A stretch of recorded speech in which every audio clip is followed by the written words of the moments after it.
coup, je suis très touchée, émue par cette présentation au point de casser le micro. Si jamais vous remarquez une couette qui dépasse à cause de Jean-Pierre, parce qu'il m'a dit vite, vite, viens, viens, tout le monde est là.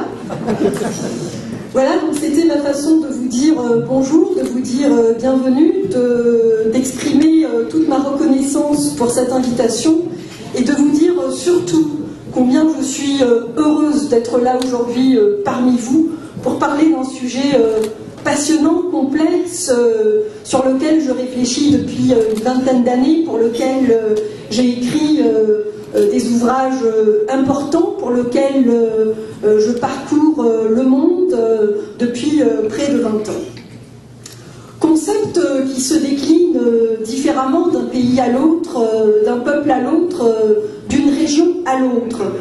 Et même au sein d'une même région, il peut se décliner de différentes façons. On n'a qu'à penser, par exemple, à l'expérience québécoise versus l'expérience canadienne, qui sont totalement différentes, qui sont comme deux droites parallèles, qui s'entrechoquent de temps en temps. Le Québec a été l'une des seules provinces, par exemple, à contester contre le port du kirpan, celui-là même qui est porté dans toutes les écoles à travers le Canada. Il a également été la seule province à adopter une résolution à l'unanimité contre l'instauration des tribunaux islamiques en Ontario. Jamais une autre province ne l'a fait. C'est pour vous dire en fait que le Québec est une singularité au Canada, mais aussi une singularité à l'échelle de l'Amérique du Nord. Et bien, de cette expérience québécoise singulière, on peut en déduire une chose, c'est que ce concept-là de laïcité, il s'imprègne de l'histoire, il s'imprègne de la culture, il s'imprègne de l'identité pour lui donner une configuration particulière d'un pays à l'autre. Eh bien, aujourd'hui, nous vivons un moment absolument charnier, je dirais. Avant de rentrer dans le vif du sujet, permettez-moi de déborder légèrement du cadre qui m'a été défini pour attirer votre attention sur une certaine agitation, affolement, voire nervosité, excitation, depuis que le projet de charte des valeurs québécoises a été dévoilé par la presse. Eh bien, sachez, chers amis, que même Raël s'en est mêlé. Il a écrit une missive aux Jeannettes pour dire tout simplement que lui aussi, il défendait le port du voile islamique. Eh bien, aujourd'hui, même le gouvernement, en fait hier, même le gouvernement fédéral nous apprenait que lui aussi, il venait élargir le cercle de ceux qui voulaient se dresser en barrage à cette charte des valeurs québécoises, en ouvrant en fait cette poursuite du 50+1. Je vous réfère donc à l'article paru dans Le Devoir d'hier. Eh bien, cet affolement généralisé autour de cette charte en dit long sur sa portée, parce que cette charte n'est pas seulement une déclaration en faveur de la laïcité et en faveur de l'égalité, elle est bien plus. Si jamais nous avions le goût d'aller plus loin que la charte, et si jamais l'envie de s'affirmer un peu plus nous montait à la tête, et si jamais une passion collective nous animait à nouveau pour se réapproprier ce nous et aller aussi loin que possible dans notre affirmation identitaire, c'est-à-dire l'indépendance. Ah si jamais ce virus contagieux de la folie de l'indépendance se mettait encore une fois à marcher. Ah si jamais les Jeannettes pouvaient rassembler beaucoup de monde le 26 octobre prochain. Et d'ailleurs, je vous convie à cette marche en faveur de la Charte des valeurs québécoises organisée par les Jeannettes le 26 octobre prochain à Montréal. Nous avons reçu plus de 50 000 adhésions au groupe de Jeannettes qui a été initié par Madame Bertrand et 19 autres femmes. je m'en tiendrai donc à ce sujet, à la laïcité. Et la particularité de ma réflexion, c'est que elle s'imprègne de trois expériences différentes, à savoir une expérience en Algérie, où la laïcité se vit d'une certaine façon, où je dirais ne se vit pas comme ailleurs, une expérience en France, donc plutôt républicaine, et une expérience au Québec, et plus largement en Amérique du Nord, c'est-à-dire imprégnée par ce vent anglo-saxon. La laïcité, eh bien, c'est très simple. Quand on y pense, c'est principalement trois fondements, trois piliers fondamentaux, à savoir la liberté de croyance, c'est-à-dire la liberté de croire ou de ne pas croire, l'égalité entre les croyants et les non-croyants, et surtout l'universalité du droit, c'est-à-dire que nous sommes tous, tout un chacun, égaux face à la loi, les mêmes droits et les mêmes devoirs. Eh bien, cette conception, disons, assez simple, elle constitue un casse-tête pour bien des gens, parce que les problématiques de l'intrusion du religieux dans le politique se confirment de jour en jour. Et donc, ces lobbies politico-religieux lancent constamment des défis à la laïcité, la torpillent, la vide de son sens, lui rajoute des adjectifs. On parle maintenant de laïcité ouverte, de laïcité positive, de laïcité intelligente, comme si un jour la laïcité avait été fermée, comme si un jour la laïcité avait été sectaire, comme si un jour la laïcité avait été restrictive. La laïcité est un concept d'abord et avant tout humaniste, qui tire ses racines dans ce fabuleux courant philosophique des Lumières. En France, créé en France au XVIIIe siècle, qui est venu dire tout simplement que l'homme, eh bien, avait une responsabilité face à son destin, qu'il n'avait plus besoin de s'imprégner des dogmes religieux pour donner un sens à sa vie, pour donner un sens à son existence. En 1948, lorsque le monde sort d'une tragédie absolument effroyable, il se dote d'une déclaration qu'on appelle la Déclaration universelle des droits de l'homme. 50 pays sont signataires, une dizaine de rédacteurs ont contribué à cette charte.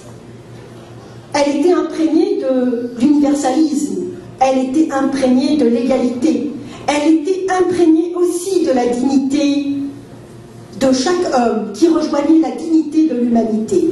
Donc, on reconnaissait à l'homme la possibilité de s'unir à d'autres hommes pour ne plus sombrer dans cette tragédie du génocide qui a eu lieu au siècle dernier.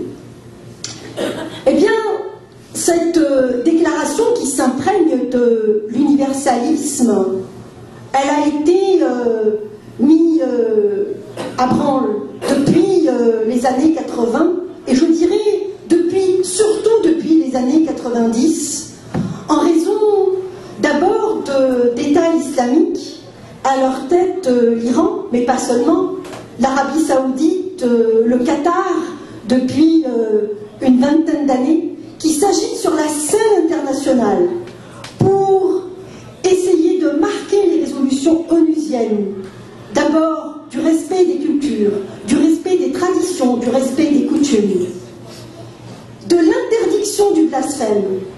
Eh bien, nous les femmes, nous savons ce que c'est la référence aux coutumes et nous savons ce qu'est la référence aux traditions.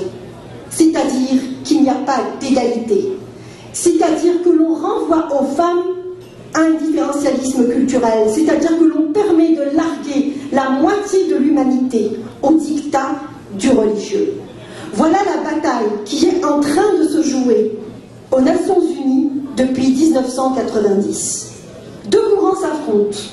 Le courant plutôt républicain et un courant différentialiste, anglo-saxon, qui encourage le cas par cas. Ça vous rappelle des choses, n'est-ce pas?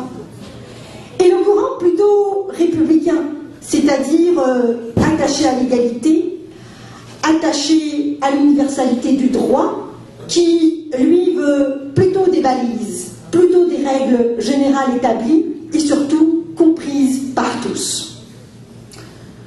En France, cette laïcité, donc, qui est inscrite dans la Constitution française, affirmée, réaffirmée, dont l'école constitue un pilier, un creuset citoyen, même en France, la laïcité a connu des épreuves. On a dû également réfléchir. On a dû constituer une commission, du nom de la commission Stasi, tout simplement pour répondre à une question qui peut nous paraître banale. Faut-il porter, ou peut-on porter, des signes religieux ostentatoires dans l'école de la République, l'école de Jules Ferry, cette école laïque? Eh bien, voyez-vous, même en France, où les choses sont plus ou moins clairement établies, avec une histoire marquée par un processus historique en faveur de la laïcité, eh bien, les débats sont passionnés et sont vifs, et les confrontations politiques existent. La loi de 2004 a donc été sur l'interdiction du port religieux, des signes religieux ostentatoires. Elle a été donc adoptée, elle a été votée par le Parlement. Elle a même connu l'assaut d'un groupe islamique, à savoir l'armée islamique irakienne, qui a pris en otage 2 journalistes français pour justement les échanger contre quoi? Contre le retrait de cette loi-là de 2004, contre l'interdiction du port des signes religieux ostentatoires. Lorsqu'on parle de laïcité, ce n'est jamais un débat interne. On le sait au Québec. Ce n'est pas un débat québécois que nous avons ici, parce que nous subissons les assauts de partout. La France a tenu son bout. En 2004, donc en septembre 2004, même si ces 2 otages-là étaient pris par l'armée du salut d'Irak, eh bien le gouvernement Chirac est allé de l'avant. Et le seul scénario qu'on n'avait pas imaginé, c'est-à-dire celui de millions de petites filles allant à l'école, acceptant de respecter les normes de la République, et quelques centaines d'enlever leur voile islamique, en toute tranquillité, en toute sérénité, le seul scénario auquel on n'avait pas réfléchi, eh bien, s'est déroulé. C'est ce qui s'est passé. Il y a eu une centaine de cas, parmi 7 millions d'enfants scolarisés. Une centaine de cas, seulement qui ont contesté la loi de 2004. Une négociation s'est ouverte, une médiation s'est ouverte avec les enfants, avec les parents. Eh bien, les cas se sont réduits à une dizaine seulement. Donc une dizaine d'enfants qui voulaient porter les kirpans, 7 en tout, et quelques autres qui voulaient porter le voile islamique.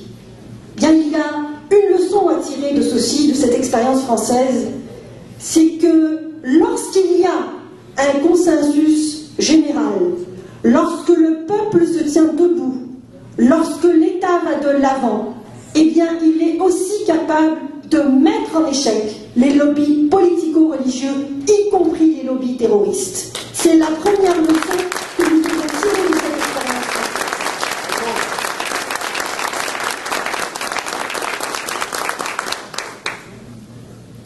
Déportons-nous maintenant vers un pays aux antipodes de l'expérience anglaise, c'est-à-dire l'Angleterre, aux antipodes françaises, pardon, c'est-à-dire l'Angleterre. Eh bien, en Angleterre, où il y a une église d'État, où la reine est aussi la représentante de cette église, donc c'est pour vous dire que cette séparation entre l'église et l'État, même si dans la société elle est réelle, au sein des institutions de l'État, au sein des plus hautes institutions de l'État, elle connaît une tangente tout à fait différente. Eh bien, la Grande-Bretagne fait face aujourd'hui à un phénomène nouveau qu'elle n'avait jamais vécu jusque-là, c'est-à-dire des petites filles qui portent le voile intégral intégrale pour aller à l'école publique anglaise. Voici la dérive à laquelle nous assistons en Grande-Bretagne aujourd'hui. Voici ce qui arrive lorsqu'un pays ne prend pas ses responsabilités. Voici ce qui arrive lorsqu'un pays se met à genoux face aux lobbies politico-religieux. Parce que dites-vous une chose, les demandes religieuses sont sans puits. Aujourd'hui, on demande le port du voile islamique. Demain, peut-être, ça va être le port du voile intégral. Après-demain, peut-être, ça va être la polygamie, qui sait. Et puis, de toute façon, les Mormons ont déjà contesté le code criminel de la Colombie-Britannique, disant que ça restreignait leur liberté de religion.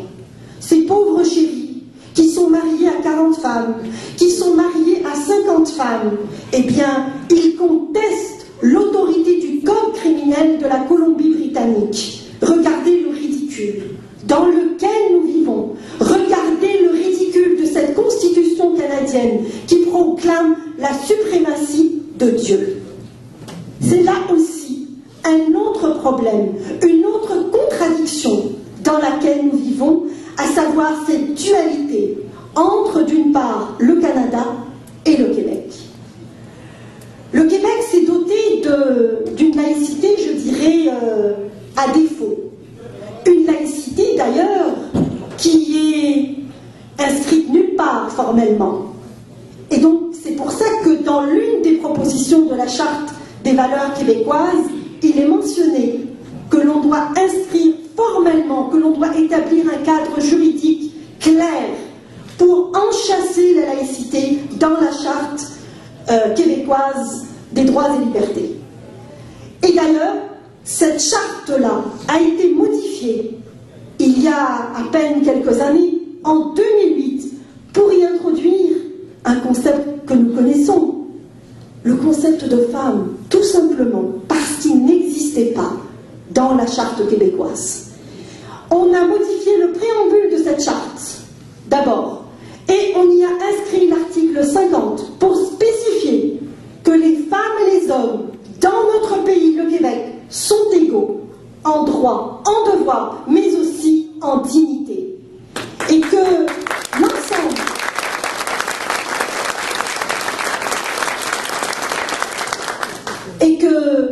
l'ensemble du monde judiciaire était donc invité à tenir compte de cet ajout qui est extrêmement important. Parce que si l'on commence à regarder donc ce qui se fait dans les tribunaux, aussi bien québécois que canadiens, lorsqu'on fait un tour d'horizon comme l'ont fait différents juristes et constitutionnalistes en 2010 à l'Université de Montréal, on se rendra compte que la liberté de religion prime sur l'égalité entre les femmes et les hommes. On se rendra compte que les juges penchent trop souvent du côté de la liberté de religion et pas assez du côté de l'égalité. Eh bien, s'il y a un principe aujourd'hui qu'il faut défendre, qu'il faut mettre en avant, c'est celui de l'égalité entre les femmes et les hommes. Et ceux qui vous disent le contraire, ceux qui vous disent que tout est clair, qu'il n'y a pratiquement rien à ajouter, renvoyez-les aux différentes décisions des tribunaux qui ont été prises pour justement donner préséance à la liberté de religion. Eh bien, ceci exige de nous une certaine responsabilité, parce que nous avons aussi un cadre juridique dans lequel nous pouvons aller de l'avant. Il est mentionné dans l'article 9 de cette même charte que nous pouvons restreindre les libertés individuelles. Oui, vous avez bien entendu, nous pouvons restreindre les libertés individuelles sous certaines conditions, bien entendu, pour la sécurité publique, mais aussi pour le bien-être du Québec. C'est là, c'est mentionné. Alors pourquoi les juristes ne se réfèrent-ils pas suffisamment à cet article 9 de la Charte, alors que les dispositions sont clairement établies? C'est une question aussi qui mérite notre attention. Eh bien, certains l'ont fait, certains juristes l'ont fait, et le Conseil du statut de la femme, dans un avis étoffé, a pris clairement position en faveur de l'interdiction des signes religieux dans la fonction publique, notamment en mettant de l'avant cet article de la Charte québécoise en spécifiant qu'il n'y a pas de discrimination lorsque on demande à une personne de se départir de ses symboles religieux. Parce que la liberté de religion ne signifie pas le droit de religion. Et trop souvent, ici, nous avons franchi l'étape du droit à la religion, oubliant le nous, oubliant la collectivité, oubliant toutes les luttes collectives qui ont marqué le Québec depuis la Révolution tranquille pour séparer le politique du religieux. Eh bien, la laïcité, ce n'est que ça. C'est l'affirmation de la séparation du politique et du religieux. Est-ce clair? Est-ce suffisamment clair?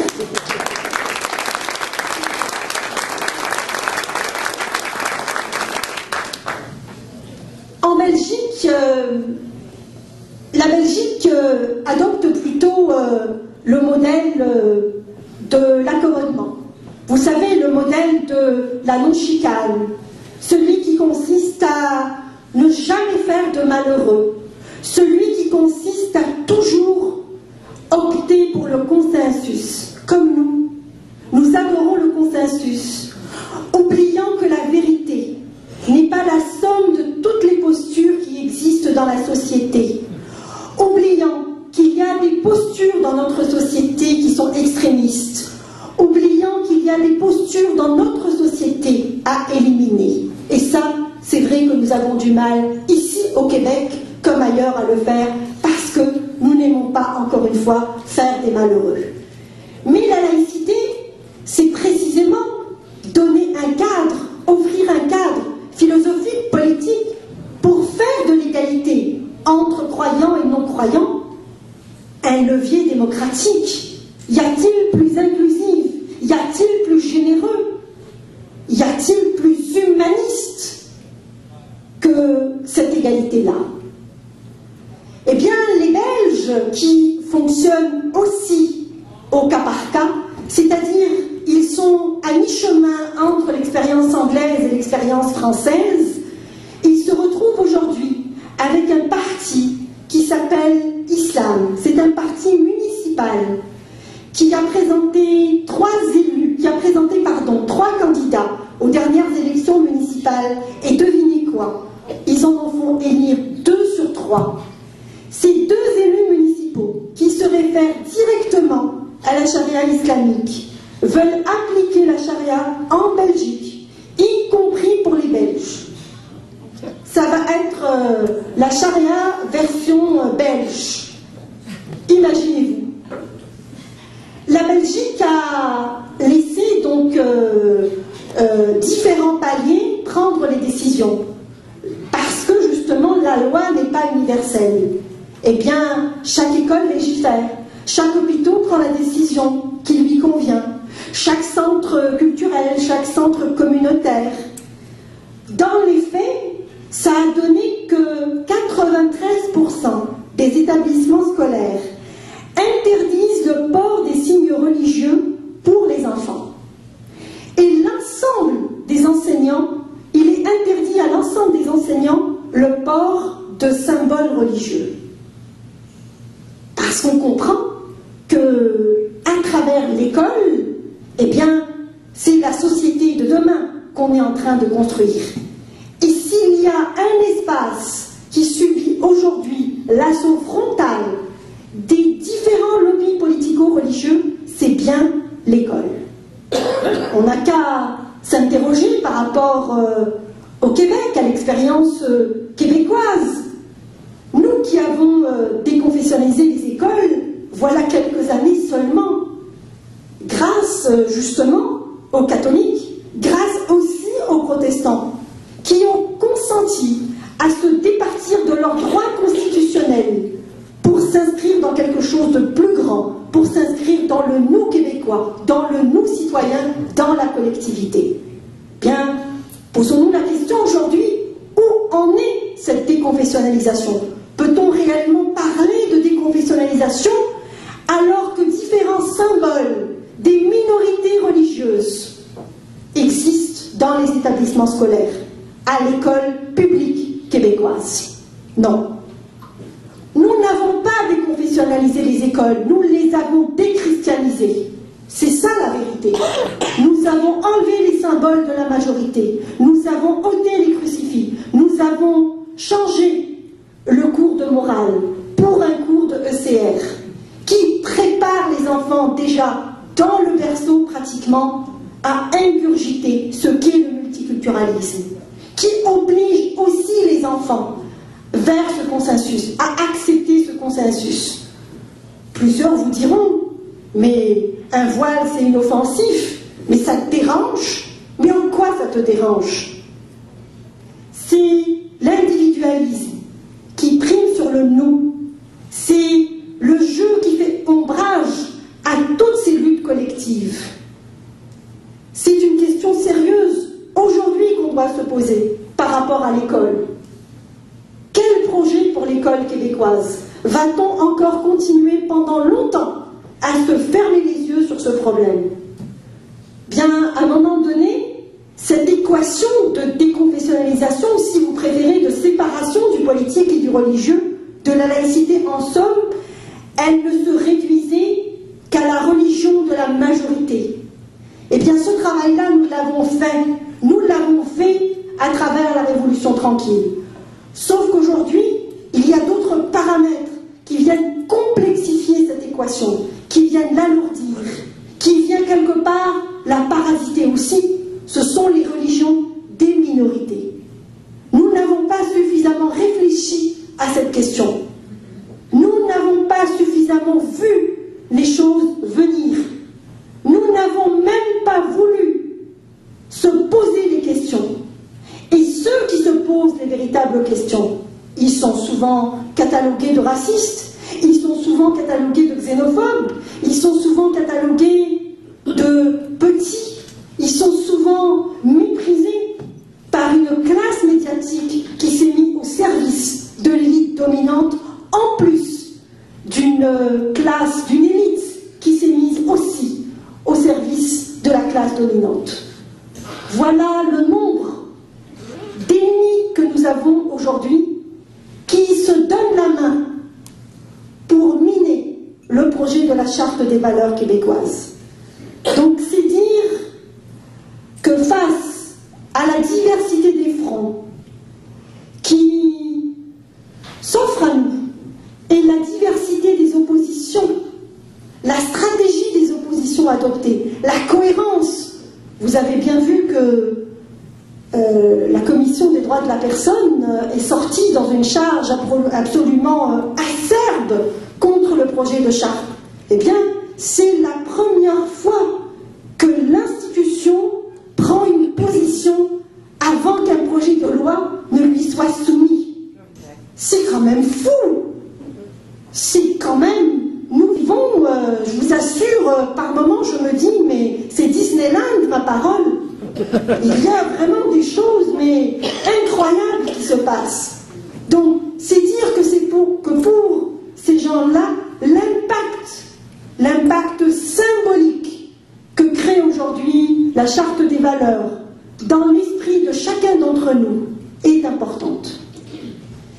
Parce que ça peut nous donner le goût, comme je vous disais tout à l'heure, d'aller un peu plus que la Charte. Ça peut nous donner le goût de nous réapproprier notre nous. Ça peut nous donner le goût, pourquoi pas, d'aller jusqu'au bout de ce projet que je chéris, qui est celui de l'indépendance du Québec.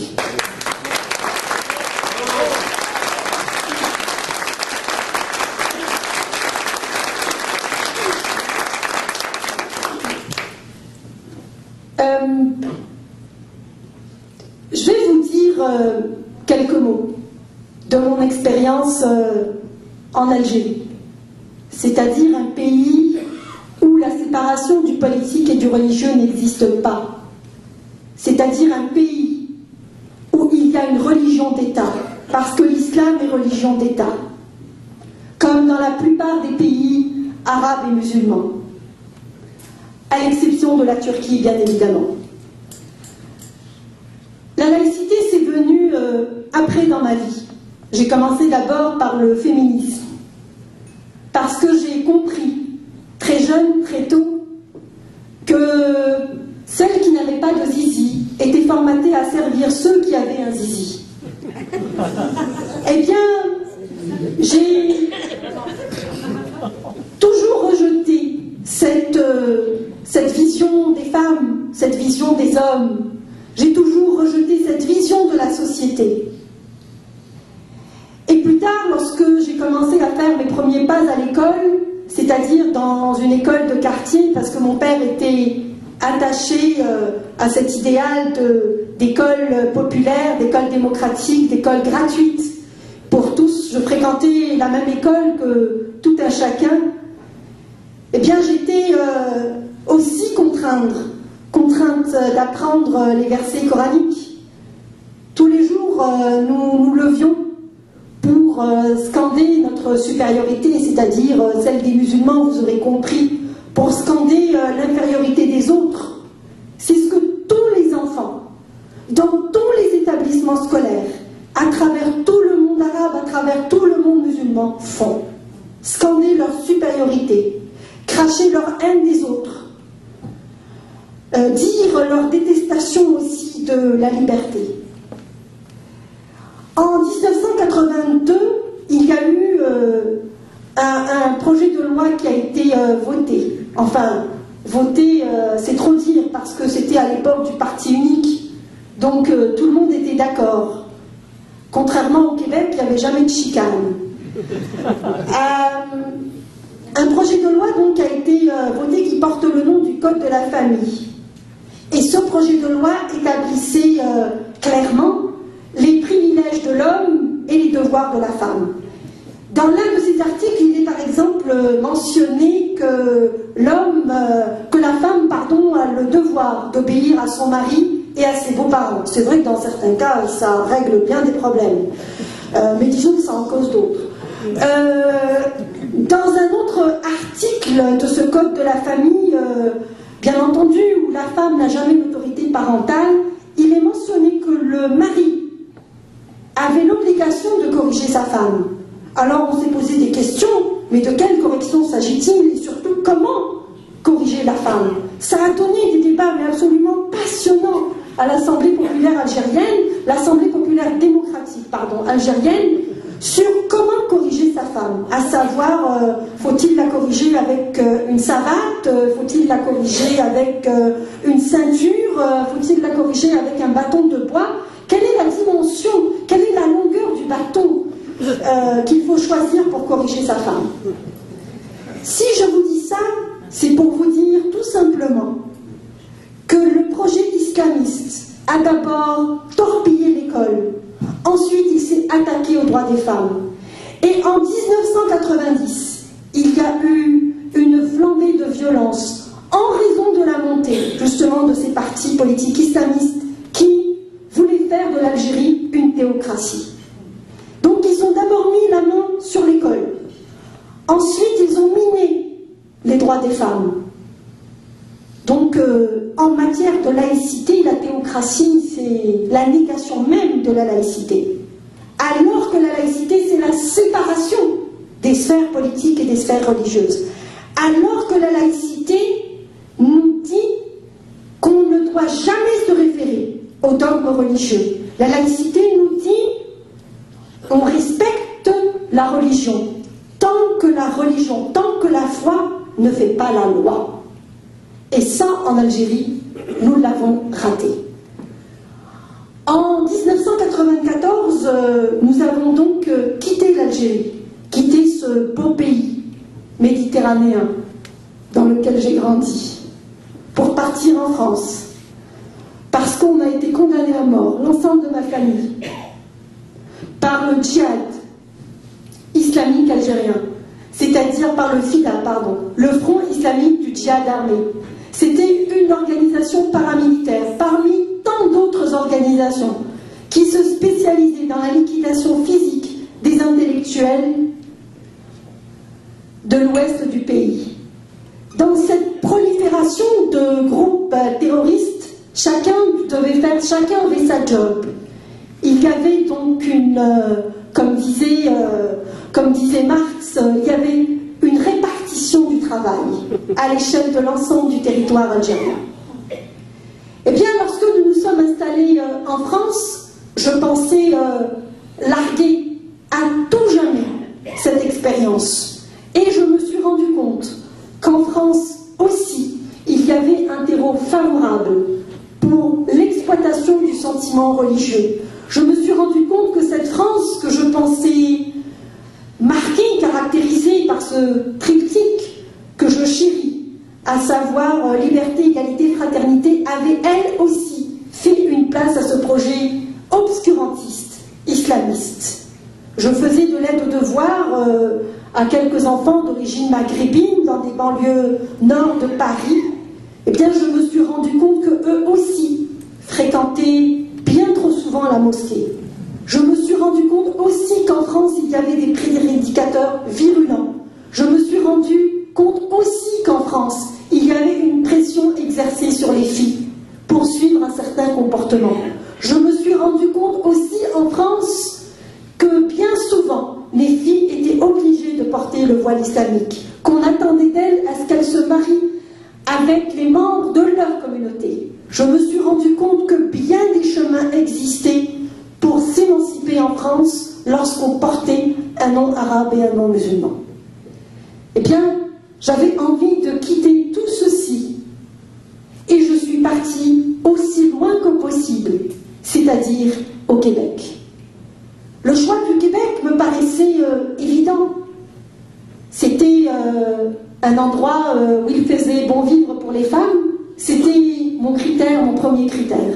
Je vous le dis en toute sincérité. Un pays francophone qui fait de la place à ses immigrants. Écoutez, je ne connaissais rien d'autre, mis à part le Canada, et proche du Québec, proche du peuple québécois. Et d'ailleurs, je dois dire que je pense que chaque Québécois devrait faire ne serait-ce qu'un séjour de 3 mois dans la capitale fédérale pour avoir le goût du pays. D'ailleurs, je vais en discuter avec Bernard. Peut-être pourrait-il, je ne sais pas, faire concocter une forme de stage, pourquoi pas, pour les jeunes, les envoyer là-bas 3 mois à Ottawa pour sentir un peu ce qu'est être étranger dans un autre pays. Une semaine, c'est suffisant. Une semaine, pas assez. Parce que en 3 mois, j'ai aussi fait le tour des institutions fédérales. C'est-à-dire que j'ai travaillé au Parlement canadien. Donc je suis allée, à chaque fois que je suis allée quelque part, je suis allée au bout de l'expérience. 3 mois au Parlement fédéral, ça m'a suffi. Tout allait bien, comme je vous disais. C'était comme dans un conte de fées, ou presque. Parler de laïcité, non, ne me semblait pas une urgence. Est venu le 11 septembre. Et là, eh bien, ce que j'avais fui en Algérie, ce que j'avais fui en France, est venu soudainement me rattraper, est venu soudainement me rappeler d'où je venais. C'est-à-dire que j'avais fui l'islam politique, voilà quelques années, et que ce même islam politique était aujourd'hui devenu un monstre international, capable de frapper au cœur même de la plus grande puissance internationale. Eh bien, c'est à ce moment-là, après le 11 septembre 2001, que j'ai décidé de donner un tournant à ma vie. J'ai décidé d'abandonner la physique. J'ai décidé de me plonger dans les sciences politiques, dans le droit international, de faire des reportages, d'abord à New York, quelques jours après les attentats, mais aussi au Moyen-Orient, aussi au Maghreb. Avec Gilles, nous avons parcouru près d'une dizaine de pays arabes pour comprendre pourquoi le 11 septembre et pour essayer aussi de donner des éléments de réponse à cette bête immonde qui s'appelle aujourd'hui l'international islamiste. C'est ce que j'ai écrit dans mes livres quelques années plus tard. Et depuis ce jour, depuis le 11 septembre 2001, ma vie a totalement changé. ma vie a basculé. Ma vie, je la dédie aujourd'hui à 3 combats. Les femmes, la laïcité et l'indépendance du Québec.